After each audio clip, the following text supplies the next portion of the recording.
শীতের রাত, চারদিক কুয়াশায় ঢেকে গেছে। ছোট্ট গ্রাম সোনাঝুরিতে সবাই ঘুমিয়ে পড়েছে। কেবল জানালার ধারে বসে আকাশের দিকে তাকিয়েছিল এক ছেলে, তার নাম রাহুল। আজ বড়দিনের আগের রাত। রাহুল জানে আজ রাতেই সান্তা ক্লজ আসেন। রাহুল খুব গরিব পরিবারের ছেলে।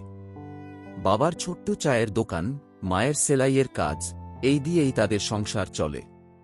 অন্য বাচ্চাদের মতো খেলনা, নতুন জামা বা চকচকে জুতো রাহুলের কখনো হয়নি। তবু সে কখনো অভিযোগ করেনি। শুধু একটাই ইচ্ছে, একদিন যেন সে নিজের বাবাকে নতুন দোকান করে দিতে পারে। বড়দিনের রাতে রাহুল জানালার পাশে বসে ফিস করে বলল, হে সান্তা ক্লজ, যদি তুমি সত্যিই আসো, তবে আমাকে খেলনা দিও না। আমার বাবার জন্য একটা ভালো দিন দিও। এই কথাগুলো যেন বাতাসে ভেসে আকাশে পৌঁছে গেল। আকাশে শুরু হলো জাদু। ঠিক তখনই দূরের আকাশে টুংটাং ঘণ্টার শব্দ শোনা গেল। রাহুলের চোখ বড় হয়ে গেল। সে দেখল আকাশে উড়ে আসছে একটা লাল স্লেজ, সামনে একটা হরিণ, আর মাঝখানে লাল জামা পরা, সাদা দাড়িওয়ালা এক হাসিখুশি মানুষ। Santa Claus! রাহুল চিৎকার করে উঠল। স্লেজটা ধীরে ধীরে নামল গ্রামের মাঠে।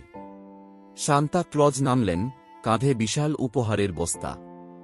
হো হো হো, বড়দিনের শুভেচ্ছা! গম্ভীর কিন্তু মিষ্টি গলায় বললেন তিনি। উপহারের বস্তার রহস্য। সান্তা ক্লজ একে একে বাড়ির চিমনি দিয়ে ঢুকতে লাগলেন। কেউ পেল পুতুল, কেউ পেল রঙিন বই, কেউ পেল চকোলেট। কিন্তু রাহুলের বাড়িতে ঢুকে তিনি একটু থমকে গেলেন। এই বাড়ির ছেলেটা অন্যদের মতো কিছু চায়নি, নিজে নিজে বললেন সান্তা। রাহুল লুকিয়ে সব দেখছিল। হঠাৎ সান্তা ক্লজ তাকে ডেকে বললেন, রাহুল, তুমি কি জেগে আছো? ভয়ে আর আনন্দে কাঁপতে কাঁপতে রাহুল এগিয়ে এলো। জি সান্তা, আমি জেগে আছি। তুমি কেন নিজের জন্য কিছু চাওনি? সান্তা জিজ্ঞেস করলেন। রাহুল মাথা নিচু করে বলল, আমার বাবা খুব কষ্ট করেন। আমি চাই তিনি হাসুন। এই কথা শুনে সান্তা ক্লজের চোখ জ্বলে ভরে গেল। বিশেষ উপহার। সান্তা ক্লজ বস্তার ভেতর হাত ঢুকিয়ে বের করলেন একটি ছোট্ট লাল বাক্স। এটা খেলনা নয়, এটা আশা, বললেন তিনি। বাক্সটা খুলতেই দেখা গেল ভেতরে একটি ছোট দোকানের চাবি, কিছু টাকা আর একটি চিঠি। চিঠিতে লেখা ছিল, এই উপহার শুধু টাকার নয়, এই উপহার বিশ্বাসের। যে বিশ্বাস দিয়ে মানুষ ঘুরে দাঁড়ায়। বাজারে একটি পুরনো দোকান তাদের নামে তুলে দেওয়া হয়েছে। সঙ্গে কিছু পুঁজি, যাতে নতুন করে ব্যবসা শুরু করা যায়। বড়দিনের সকাল। সকালবেলা পুরো গ্রাম হইচইয়ে ভরে গেল।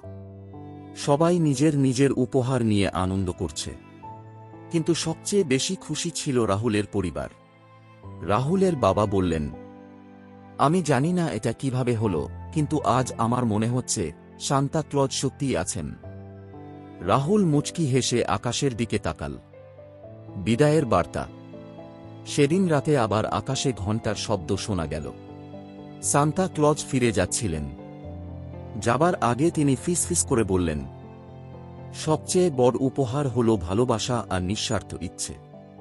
যারা অন্যের জন্য ভাবে, তাদের কাছেই আমি বারবার ফিরে আসি। লাল স্লেজ মিলিয়ে গেল আকাশের তারার মাঝে।